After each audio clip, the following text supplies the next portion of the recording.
Good evening, and welcome to Soluble, America's Political Central. Here we are in the year of our Lord 2022. Still, today in politics, we're going through the January 6th insurrection, and we have a bipartisan panel as much as would be allowed by Minority Leader McCarthy, a bipartisan panel trying to get to the bottom of what happened on January the 6th. The war in Ukraine is still raging. Putin is stubbornly refusing to back down with it seems to be with no end in sight, with artillery shelling of once again innocent civilians in Ukraine. Gas prices, threats of a recession. This is today in politics. We're gonna start off with the January 6th hearings. As we said before, we need to beat them twice. In convincing fashion this time. Democracy is definitely at stake. Democracy is at stake. We're in the last throes of a once great democracy if we fail to get off the sidelines and vote. The big lie will prevail. In the hearts and minds of the vast majority of Republican circles, it is prevailing. The lie is prevailing over the truth. And here we are. This thing could become an unwanted distraction. Unbeknownst to us, we're all focusing in on what happened, trying to get to the bottom of it.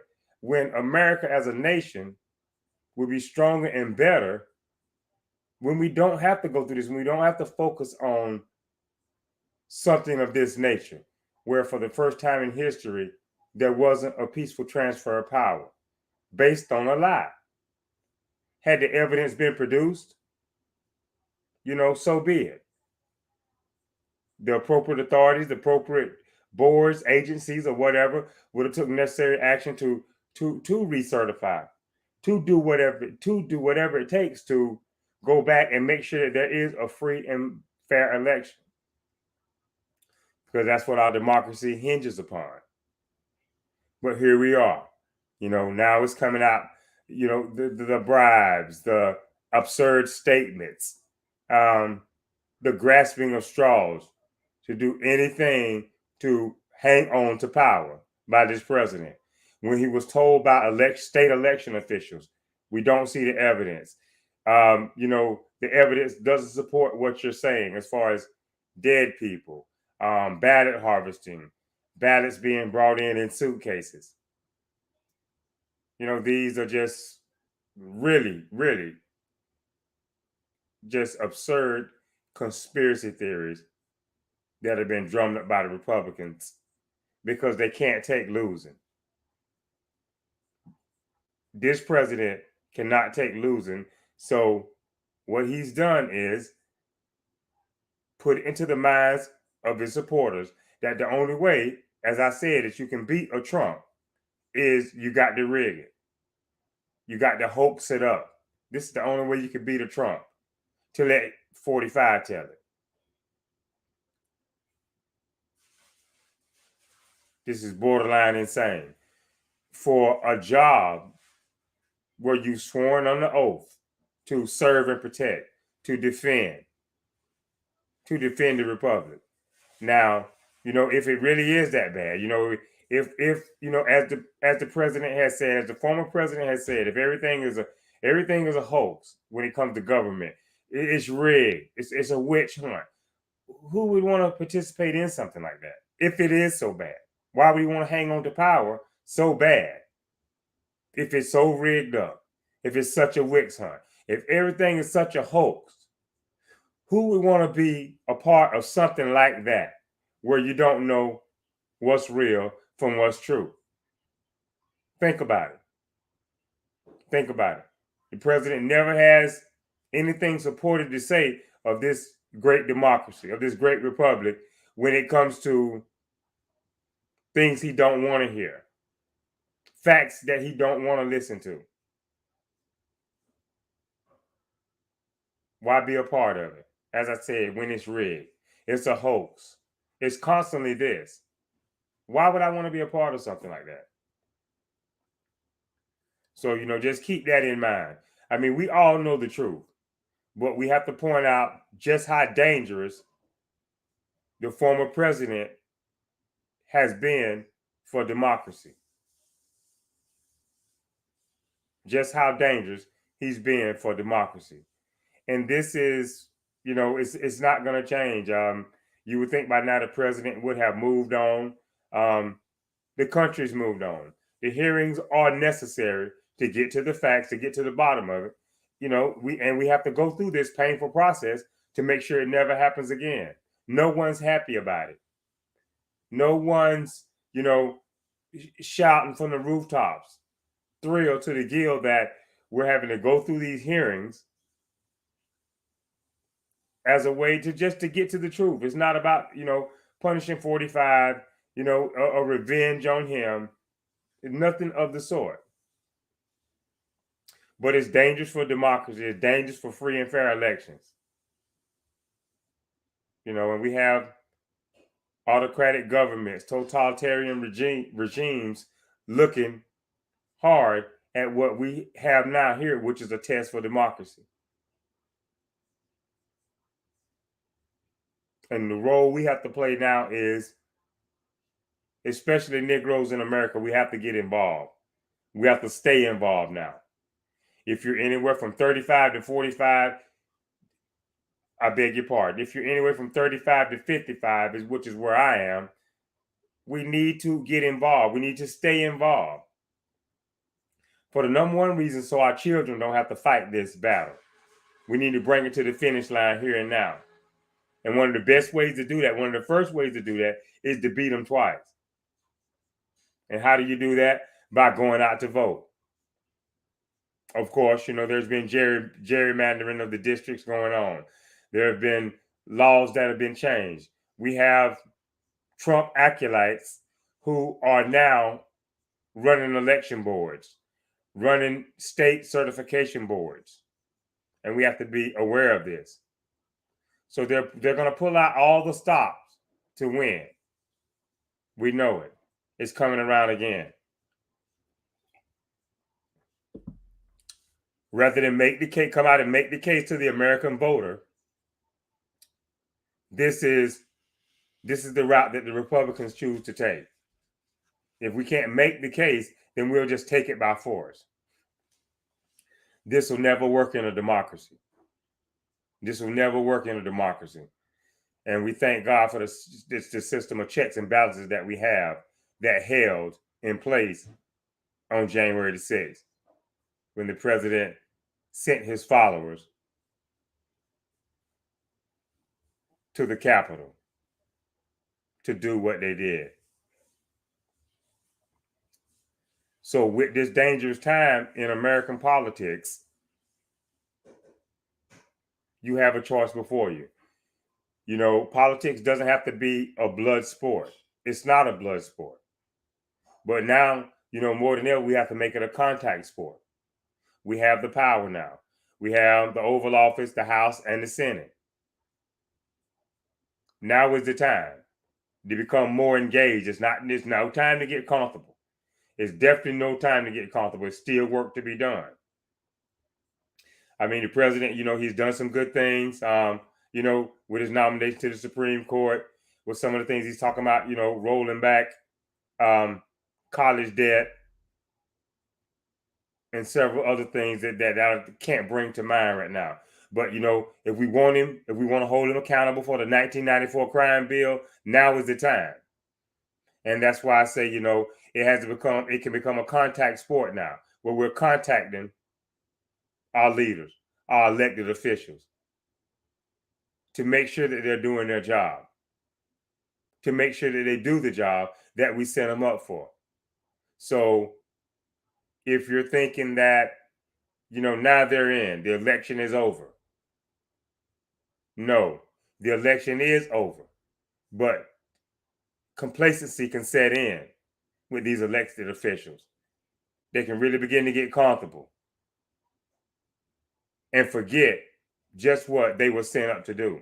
So, just like every other red-blooded American, Negroes in America, you have to push it. If there's a war going on, you can't win one battle and think that now everything is okay when the war is still raging. It's just one battle out of a long war. Now, if we fight the good fight here, now more than ever, we're at the edge because it's our vote that's mainly being attacked. It's our vote that's mainly being attacked. The Republicans, they hate the urban areas of America where there are large concentration of Negro voters. They have the option to go out and make the case. And that's the American way. That's the way it's always been. That's what democracy is all about. Debate, negotiate, give, take, reason. What's happened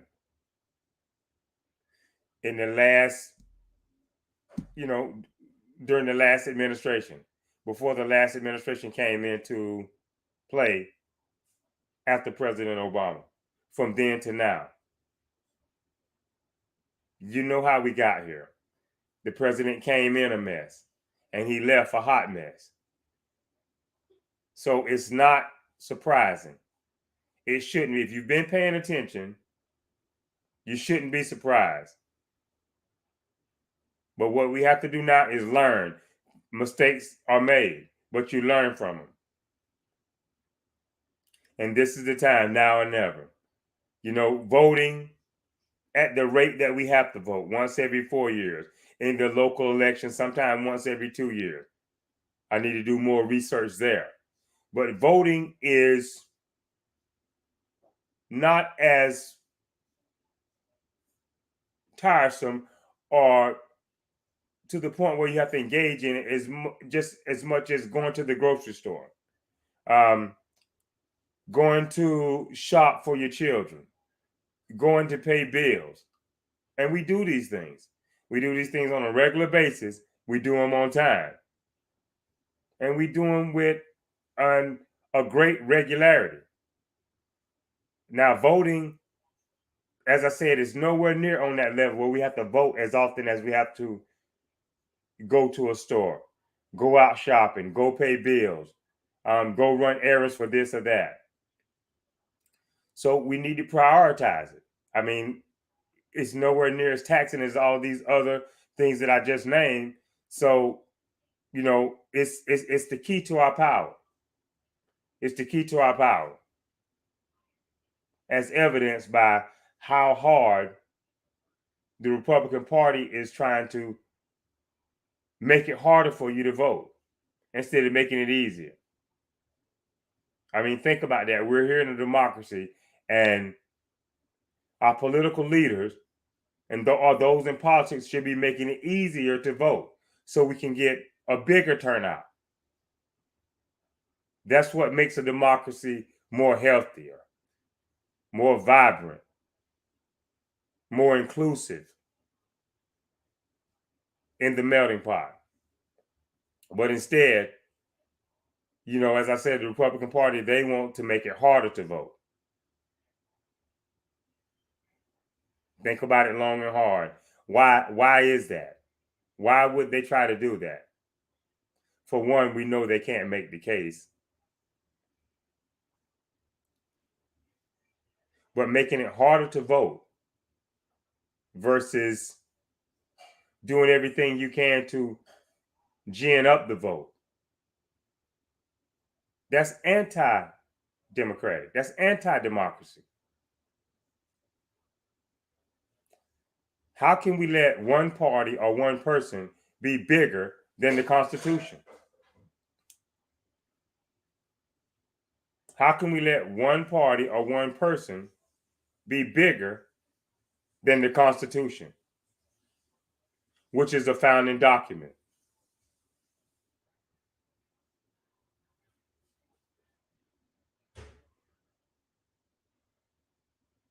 January 6th, until it happened was something that was unthinkable. As outrageous as the president was leading up to January 6th, no one could see this coming. Even though we know leading up to the election, he was sowing the seeds of discord that it was going to be rigged. You watch and see. The only way they can beat me if it's rigged. When the president has shot himself in the foot on every level, when it comes to making the case for his first 4 years of saying, look how I've made America great again. If you take an honest look at his body of work for the first 4 years, and based on his campaign slogan, we're going to make America great again.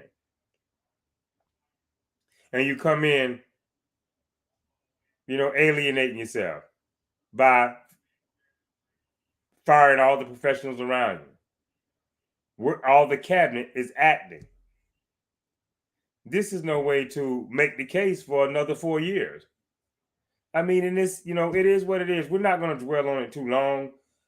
But as I said, as painful as it is, as distracting as it is, because we got foreign enemies who are just chomping at the bits for America to slip or to be distracted in any kind of way, to not be able to walk and chew gum at the same time, so that, they can take a hit on democracy. Because it is the envy of the autocratic totalitarianism world. Democracy is the envy of those worlds. So all the evidence is coming out, all the bribes, the asking to find votes, the asking of, election officials not to certify, this slate of electors, but to certify that slate. We know that 45 had an intoxicated Giuliani whispering in his ear on election night to just go ahead and outright declare victory. How dangerous. How dangerous. So, it is what it is, That's January the 6th. A raiding of the Capitol. As some on the right have even said, a clear and present danger. That it still exists. But it's no time to fear. It's no time to, be alarmed. All we have to do is pay attention when it comes to the elections. Local, state, and federal. We have to look at them on every level, because right now at the state level, that's where a lot of damage is being done now, where they're putting in, as I said, like Trump acolytes to fill these voids, to be ready to certify and or decertify based on whether they like what they see or not. So we have to really be paying attention, and we have to get engaged. There's no time to be timid. It's time to be vocal. And to go and vote is to fight the good fight. Whatever your political choice, that's up to you. But to go and vote would be the first best move in taming this threat and bringing people back to a sense of common decency, honesty, integrity when it comes to elections. We have to beat them twice. We could have never allowed, it would be a clear and present danger to democracy for Trump to run again and be able to win and say, see, I won the last time. They just robbed me and cheated me of it. So here we are. The midterms are fast approaching. The primaries are going on right now. What do you got to lose? Except for your freedom. Your freedom of speech. Your freedom of the press. Your freedom and right to peaceably assemble. for redress of grievances. All this is at stake now. We haven't used them. Negroes in America, we haven't used them to our full potential. But it's now more than ever important that we don't stay on the sidelines, or the big lie will prevail. It's only in a state of prevailing now. But if we don't get off the sidelines and cast votes, go to the polls, and make the decisions, whether you're going for the right or the left, but participate, agitate, in the words of the great Frederick Douglass. We have to get what we deserve, what's due to us as American citizens. And as I said, our vote is the one being targeted here. Let's just be frank. Let's just be clear. It's largely the vote of Negroes in America that the Republican Party is trying to say is an illegitimate vote, therefore making the 46th president of the United States, Joseph R. Biden, an illegitimate president. And we can't let them get away with that. So we have to go back again. We have to go back in, and this is for the knockout punch, to beat them twice. And then, forever after, stay politically active, stay engaged, because our lives depend on it. Our freedom depends on it. And as I said, if we play the sidelines and don't get active and stay active, then, we'll be passing this fight on off to our children. And, that should be considered something that's absurd, as we know that they're better served, to be in the future, educating themselves and concentrating on such things as education, how to make, the world a better place in their generation, in their comeuppance as grown-ups or adults in America.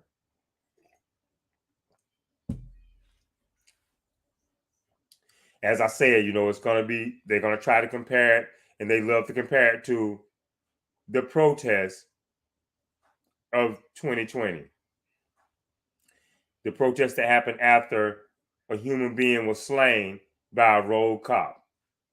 They're going to love to prepare it there. But the facts are what they are, that have been investigated by the professionals, that have been thoroughly investigated by the professionals. If there was any chaos, any destruction of property, these were actually, really and truly, agitators, alt-right agitators, trying to stir up whatever chaos that they could, because what they want is a race war. They want a reason to aim and shoot, especially at so-called minorities. They're looking for a reason to aim and shoot. So that's what was going on during the summer of 2020. So there's no comparison. Those are overall peaceful protests that got out of hand because people on the extreme right want to stir up the crowds and want to stir it up to, get the race war going. But we know that, no weapon form shall prosper. We're here. And we'll remain here. As I said, as we go, so America goes. And you have to understand that and realize that. But the important lesson that we should take away from the insurrection on January 6th of 2021 is to now be more determined than ever to go out and rock the vote. To rock the vote. And if not, if we don't rock the vote, then, we get what we get from an extremist party who refuses to work across the aisles. I mean, think about it. The last scandal we had of this magnitude, Watergate, once again, Republican. So the Republicans have shown more than twice in modern history that they're willing to go to unethical means, dishonest means. They're willing to pull out any and all stops to win. This hasn't been done by a Democratic Party. Out of respect and love for the Constitution and out of patriotic duty for one's country, when we lose, I mean, there's no such thing as a happy, being happy to submit or to make that phone call of concession. But they make it. We've made it. Hillary made it. As hard as it was. She made it. She made the phone call. So, it's only natural and it's only right that we would expect, 45, had he not won re-election, which he didn't, we would expect him to do the same thing. No more, no less than what all others who've tried to achieve the office of the presidency and come short have done. They've made the concession speech. Reluctantly, bitterly, sadly, whatever adjective you want to use to describe the concession. It was made on the Democrat part. Where's the honesty with this party? Where is the integrity to do the right thing? There's no way we have a democracy. We can have a dysfunctional democracy where anytime that the Republicans don't get their victory, then there's all of a sudden there's something wrong with the system. And when it's going their way, excuse me, when everything is going their way, when they're winning, it's fine. It's great. The system works. It's honest. But just so happens if they lose, there's something crooked going. There's something amiss here. There has to be something that went on illegal. It's BS. It's BS. And we know this. So let's not be deterred. It is what it is. As I said, January the 6th happened. We see what the Republicans failed at on the side of law enforcement after saying, back to blue lives matter. We see where we see how they failed to support, the Capitol Hill police officers. This officer Sitnick, his partner came on to one of the news stations here and revealed that this man actually voted for the 45. As I said, it'll be far and few between times where I refer to him as President Trump, because he never transformed into the office, into the statesman, into the wise diplomatic leader for the Republic. So, he's going to be referred to mostly here at Soluble as 45. But this officer voted for the former president. And not once, not have I heard of. But if he has, then my sincerest apology. But I haven't once heard him mention the death of this officer. So, we voted him in. We voted him out. He kicked and screamed like a little baby, throwed a tantrum, stirred up trouble because he's a sore loser. As I've said on one of my previous broadcasts, this is the Eddie Haskell of politics. This is Eddie Haskell at his finest. So we have to beat him twice. There's no and, ifs, or buts. It's too much on the country. It's too much on the country. Democracy is fragile. It's fragile.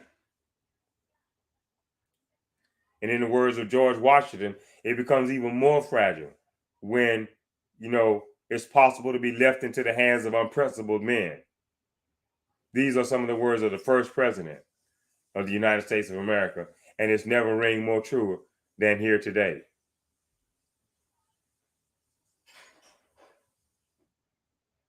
Do the Republicans want to win by cheating?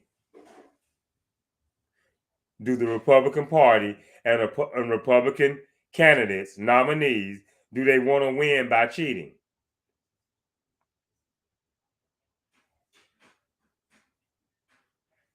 Because that seems to be the path you're going down.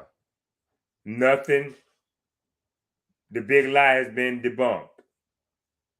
There's no evidence whatsoever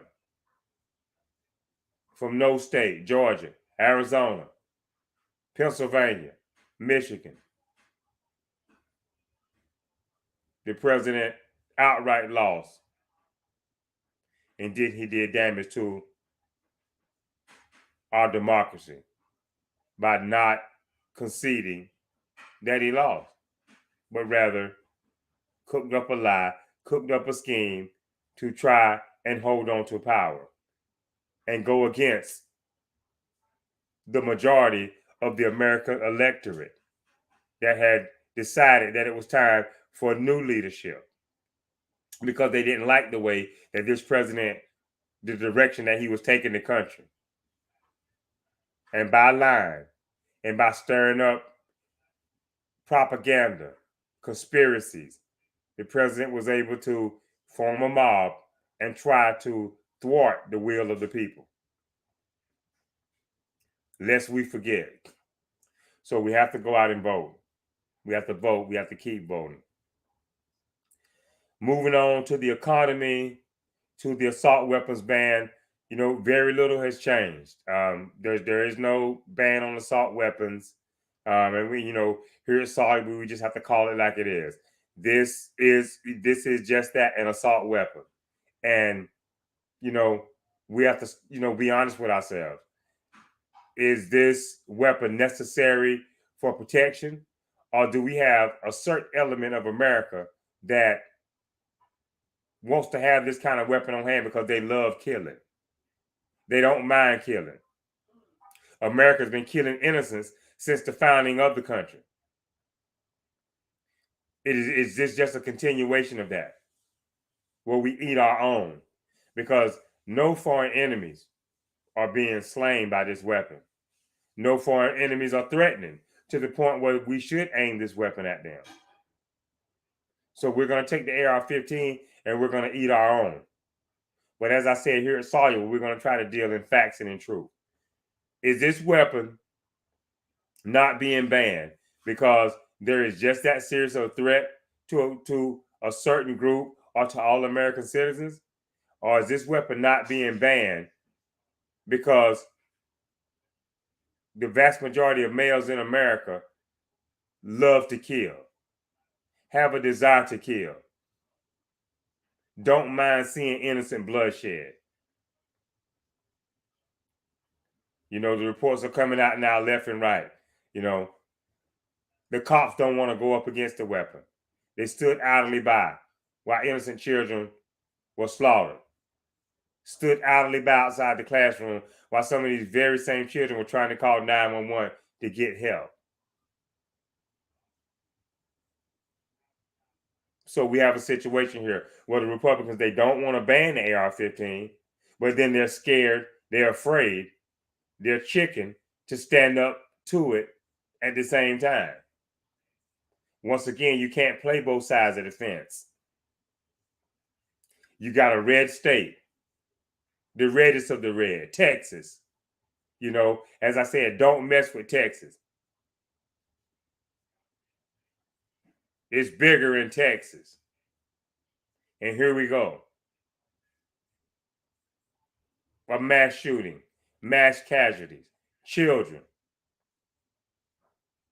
And what does Texas law enforcement do? Stand idly by. So it is what it is. Like I said, this is the reddest of the reddest states that is against banning the assault weapon.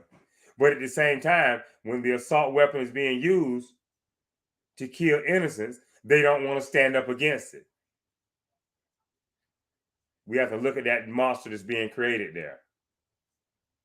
Let's take a serious, long look at that monster that's created there. Once again, this is a local election thing.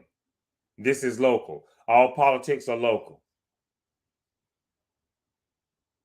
And if we don't get the voters out, if we don't get the voters up, if we don't get the voters communicating with our political leaders, nothing is going to change. We have to all get involved. I was forced off the sidelines, content, running a painting and home improvement business, doing pretty good. But I was forced off the sidelines because I realized that if I didn't take a stand to try to speak out, to try to advocate for righteousness in politics, that, this fight would be left to my children. So I would rather take it upon myself than to leave it to them, something of this nature. And, we all have to play a part for the future of democracy, for the future of peaceful transfers of power in this country. We all have to play a part. And we're going to fight the good fight. We're not going to be intimidated. We're not going to be fearful or deterred by threats of violence, phone calls with death threats. We can't be intimidated.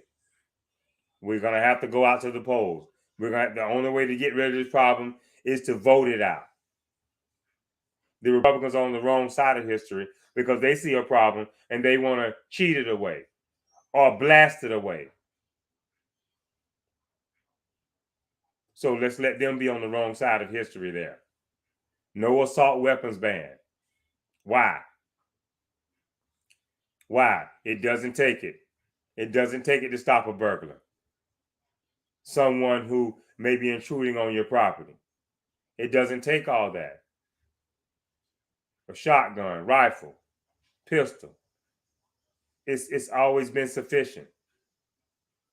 And there has been no alarming amount of cases or situations that I've heard of in the local or the national news or anything where there's been some serious gang runs on private property where the homeowner was so overwhelmed that 10 to 20 people were invading their property and they had to have an assault weapon, or had they not had their assault weapon, then they would have been overrun and killed.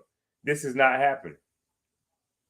Now, if it was happening, it would be a situation where, one would think, okay, this calls for an assault weapon. With the amount of people that are coming at me to do me harm or to do my family harm. Yeah, you got 10 to 20 people, invading your space, on your property, trying to get in your front door or what have you. It calls for an assault weapon there.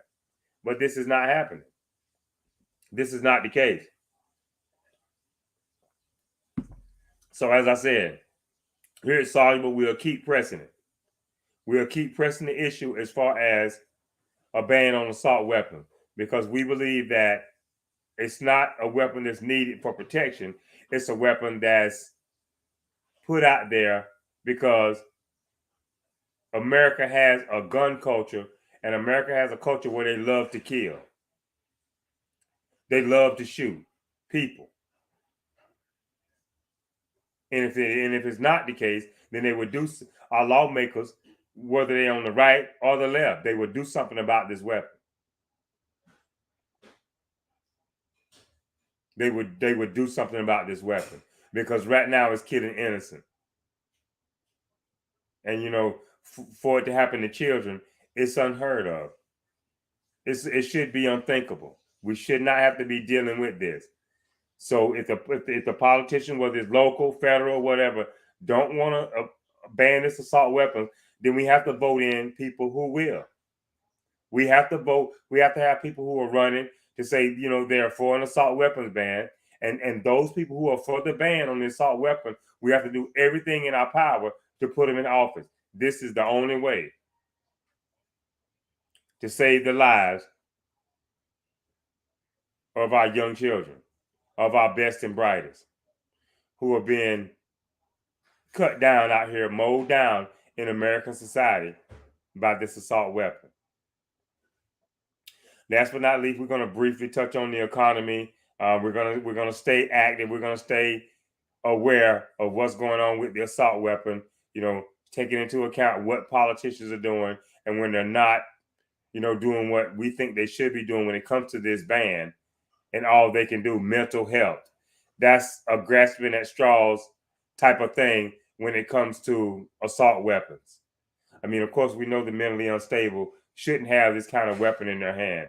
But as I said before, the last two mass shootings here were by teenagers.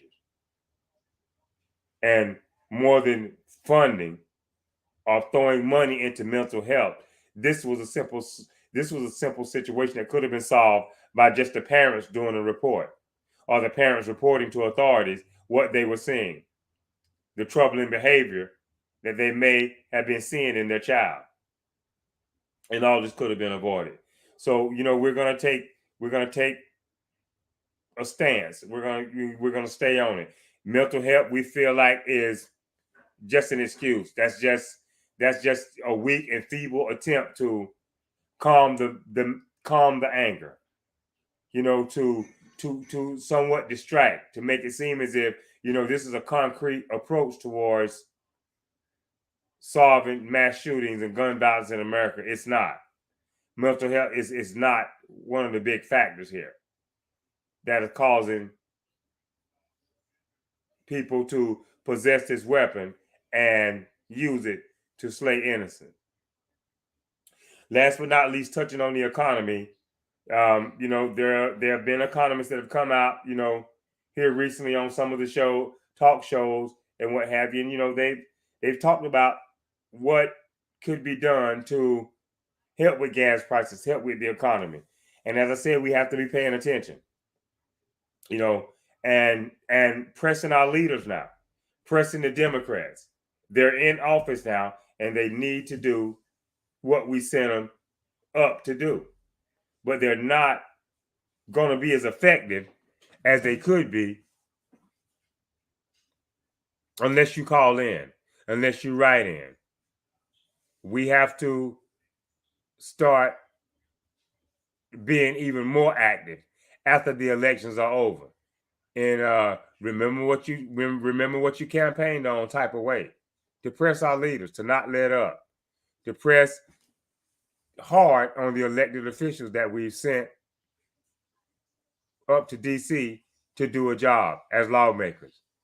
If the economy can be helped by lowering prescription drug prices, lowering pharmaceutical costs, if the economy can be helped by partially repealing the Trump tax cuts, if the economy can be somewhat saved from recession by both parties working across the aisles to come up with a budget, then we need to press on these things. We need to press on them and make sure that they're doing everything that's within our power. We the people. We have the power. We hired them. We can fire them. But we have to light the fire on them. If any of my listeners are out there, if they have numbers to send me, names and numbers, I can do whatever I can to contact elected officials, to press, to write letters, to do whatever it takes to make sure that the job gets done. But here at Soluble, we can't do it alone. We can recommend, we can advise, but we can't do it alone. Everybody has to have skin in the game now, with democracy being at stake. We fight the good fight at the ballot box. God forbid if it comes to the bullet, then we fight the good fight there also. But it begins at the ballot box, and we hope that it never comes to the latter. We hope it never comes to that. So rock the vote. What can I say? Rock the vote more than ever. It's important now more than ever because of the way that 45 has turned democracy on its head and sowed seeds of discord and created doubt in government. A man who knows it all.